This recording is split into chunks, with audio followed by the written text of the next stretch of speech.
एक ऐसा गैंगस्टर जो अपनी नजरों से ही लड़कियों के कपड़े उतार देता था, एक ऐसा मुजरिम जिसने कई लोगों को मौत के घाट उतार दिया, एक ऐसी शख्सियत जो सिगार पीने का इतना आदी था कि उसके मुंह से कभी सिगार निकलती ही नहीं थी। यह इंसान बड़े बड़े पुलिस ऑफिसर को भी धमका देता था, एक ऐसा क्रिमिनल जिसकी कही हुई बातें आज भी लोगों के मुंह पर बनी रहती है। हम बात कर रहे हैं बॉलीवुड फिल्मों में विलेन की भूमिका निभाने वाले अजीत खान की। आज की वीडियो में हम आपको बताएंगे कि आखिर हामिद अली खान कैसे बने अजीत खान और कैसे हीरो बनने के बाद भी नेगेटिव किरदार में खुद को सही साबित कर पाए। तो चलिए शुरू करते हैं आज की वीडियो। अजीत खान बॉलीवुड के एक ऐसे शानदार एक्टर थे जिन्होंने नेगेटिव किरदार का भी एक क्लास सेट कर दिया। हिंदी सिनेमा का एक ऐसा खलनायक जो अक्सर हीरो पर भी भारी पड़ जाता था। अपने 5 दशक लंबे करियर में अजीत ने एक से बढ़कर एक फिल्म में काम किया। डायलॉग बोलने का इनका अंदाज इतना निराला था कि जब भी ये अपना कोई डायलॉग बोलते थे सुपर हिट हो जाता था। अजीत खान का असली नाम हामिद अली खान था। 27 जनवरी 1922 को अजीत का जन्म हुआ। हैदराबाद रियासत के गोलकुंडा शहर में जन्मे अजीत का नाम हामिद अली खान रखा गया। इनके पिता का नाम बशीर अली खान था जो हैदराबाद के निजाम की सेना में काम किया करते थे। हामिद अली के 3 भाई बहन और एक छोटा भाई और 2 बहनें। उनकी शुरुआती पढ़ाई वारंगल के एक सरकारी कॉलेज से पूरी हुई। उर्दू माहौल में पले बढ़े हामिद अली को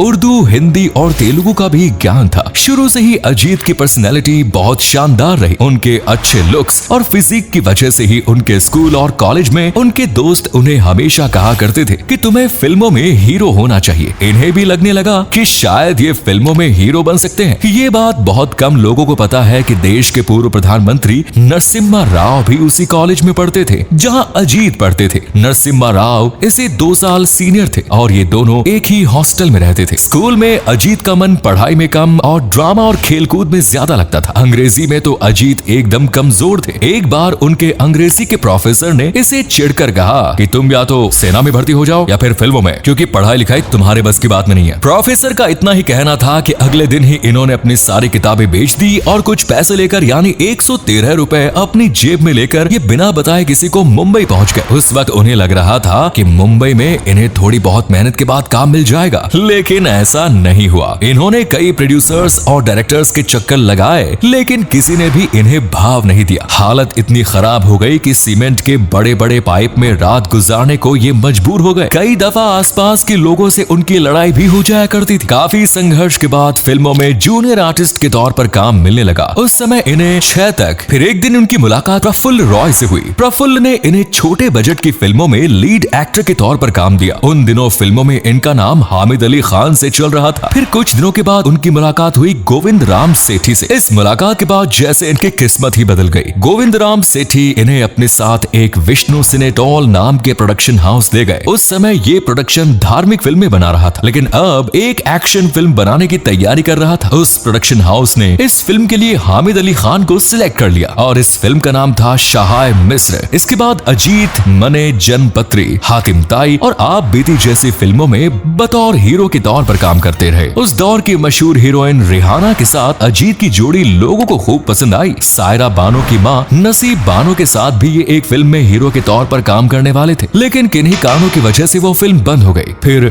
बेकसूर नाम की फिल्म में मधुबाला के हीरो बनकर अजीत नजर आए। इसका किस्सा भी कुछ अलग है कि हामिद अली खान का नाम अजीत कैसे पड़ा। फिल्म इंडस्ट्री की शुरुआती दौर के फिल्म मेकर रहे के अमरनाथ ने उनसे एक बार कहा कि तुम्हारा नाम इतना लंबा है कि लोगों की जुबान पर चढ़ने में इससे काफी दिक्कत आती है, क्यों ना तुम कोई छोटा और प्रभावशाली नाम रख लो। बस फिर क्या था, अमरनाथ साहब के साथ मिलकर उन्होंने अपना नाम फाइनल किया। अजीत खान ने हीरो के तौर पर अपने जमाने के लगभग हर हीरोइन के साथ काम किया, सिर्फ नूतन और नरगिस को छोड़कर। साल 1952 में रिलीज हुई इनकी फिल्म मोती महल में ये सुरैया जी के हीरो बने। कई फिल्मों में बतौर हीरो काम करने के बाद जब इनकी उम्र बढ़ने लगी तो एक दिन राजेंद्र कुमार उनके पास आए और बोले, अजीत साहब, आप पिछले कई सालों से फिल्मों में हीरो के तौर पर काम कर रहे हैं। मैं प्रकाश राव की एक फिल्म में काम कर रहा हूँ जिसका नाम है सूरज। आप उस फिल्म में विलेन का रोल कर लीजिए। यकीन मानिए, अगर आपने ये रोल कर लिया तो मजा आ जाएगा। राजेंद्र कुमार की बात अजीत खान ने मानी और सूरज में इन्होंने विलेन का रोल निभाया कि दर्शकों को अपना कायल ही बना दिया। इनका ढलता हुआ करियर एक बार फिर से उठ गया। हालांकि इस दफा ये हीरो नहीं, फिल्म के तौर पर मशहूर हो रहे थे। बतौर विलेन इन्होंने पतंग, आदमी, इंसान, पराया धन, लाल पत्थर, जंजीर, यादों की बारात, जुगनू, कहानी किस्मत की, खोटे सिक्के, कालीचरण, वारंट, पाप और पुण्य, देश देश परदेश, चोरों की बारात, राज तिलक, गैंगस्टर और आतिश जैसी फिल्मों में काम किया। यादों की बारात में अजीत का एक डायलॉग मोना डार्लिंग बहुत फेमस हुआ और वो अजीत का सिग्नेचर डायलॉग बन गया जिसे लोग आज भी याद करते हैं। अपने फिल्मी करियर में इन्होंने 200 से भी ज्यादा फिल्मों में काम किया। जब अजीत विलेन की भूमिका निभाने लगे तो लोग इन्हें विलेन के रूप में देखना ज्यादा पसंद करने लगे और उनकी एक्टिंग की खूब तारीफ हुआ करती थी। इनकी निजी जिंदगी की तरफ नजर डालें तो पता चलता है कि अजीत खान साहब ने 3 शादियां की। उनकी पहली शादी 1951 में एक एंग्लो इंडियन क्रिश्चियन लड़की से हुई, लेकिन कल्चरल डिफरेंसेस की वजह से उनकी शादी ज्यादा नहीं चल पाई और जल्द ही तलाक हो गया। इसके बाद उन्होंने दूसरी शादी शाहिद अली खान से की जिसे उनके माता पिता ने उनके लिए पसंद किया। उससे उनके 3 बच्चे हुए, लेकिन कुछ सालों के बाद ही बीमारी के चलते उनकी पत्नी का देहांत हो गया। इसके बाद अजीत खान ने तीसरी शादी की और इस बार ये शादी लव मैरिज थी। इस शादी में उस दौर के शानदार अभिनेता रहे जयंत ने उनकी बेहद मदद की। तीसरी पत्नी से भी इनके 2 बच्चे हुए। अजीत खान जब 59 साल की उम्र में पहुंचे तो उन्होंने काफी ज्यादा काम करना शुरू कर दिया। ये 3 शिफ्ट में काम करते थे, साथ ही बहुत ज्यादा सिगरेट भी पीते थे। हर दिन ये लगभग 60 से 70 सिगरेट फूंक दिया करते थे। सिगरेट ने उनके दिल को बहुत कमजोर कर दिया, उनकी तबीयत खराब रहने लगी और इन्होंने फैसला किया कि अब ये काम कम करेंगे। इसके बाद 10 सालों तक ये फिल्म इंडस्ट्री से दूर रहे। 10 साल बाद जब ये फिल्मों में अपनी तीसरी पारी खेलने आए तो इन्होंने कुछ सकारात्मक किरदार भी किए। जिगर फिल्म में बाबा ठाकुर नाम के कराटे टीचर के उनके रोल को काफी पसंद किया गया। अजीत खान के बेटे शहजाद अली खान ने फिल्मों और टीवी की दुनिया में अपना करियर बनाया। शहजाद अली खान अपने पिता की मिमिक्री भी करते हैं और लोग उनके मिमिक्री को काफी पसंद भी करते हैं। 22 अक्टूबर सन 1998 अजीत खान साहब को अचानक दिल का एक बेहद तेज दौरा पड़ा और 76 साल की उम्र में अजीत खान साहब इस दुनिया से चल गए। इसी के साथ बॉलीवुड का वो विलेन भी चला गया जो बिना चीखे चिल्लाए ही अपने डायलॉग डिलीवरी और एक्टिंग से हीरो को भी मात दे देता था। भारतीय इतिहास अजीत खान को उनकी शानदार एक्टिंग और बॉलीवुड में दिए उनके योगदान के लिए हमेशा याद रखेगा।